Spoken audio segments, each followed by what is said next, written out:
my name is Sarah Beamer, and today I am going to talk about 10 ways to jam using Google Jamboard. So let's go ahead and get started with number one.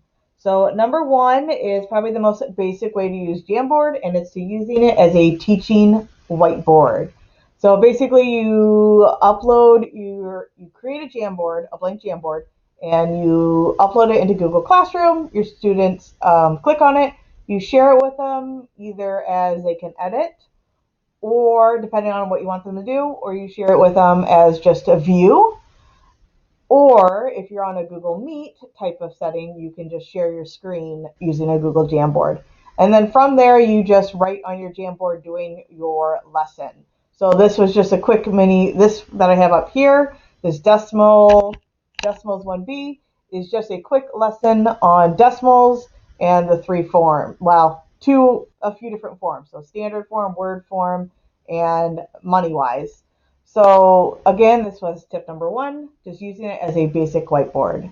Number two is graphic organizers. So you can jam with a Jamboard using a graphic organizer. Here is a Frayer model. I created this one in a previous video. So whether you are doing it with your class or your class is doing it independently or as a group, you can do something like a Frayer model or something like a Venn diagram.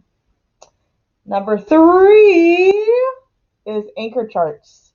So this was one anchor chart we did for our SEL lesson. So the students and I were talking about three different ways, or listening with attention. And I had three questions and about listening with attention, and the students listed some ideas and we put them up there. So this could easily be printed off into a chart or downloaded as a PDF or an image and then uploaded or printed off to post in the classroom. Another anchor chart I had was author's purpose. So this was something, again, we did as a class. I feel by the time it's fifth grade, it was more of a review. But again, just a simple, basic anchor chart. And number four, you could use the same concept here, but you could have students create digital posters in this. So they all would have their own Jamboard and they could create a digital poster. Tip number five, you or your students can explain their thinking and pairing it with a screen record. So you could start with a blank Google Jamboard and use a screen recording application such as Loom, Screencast-O-Matic. There's another one. It's called Screencastify.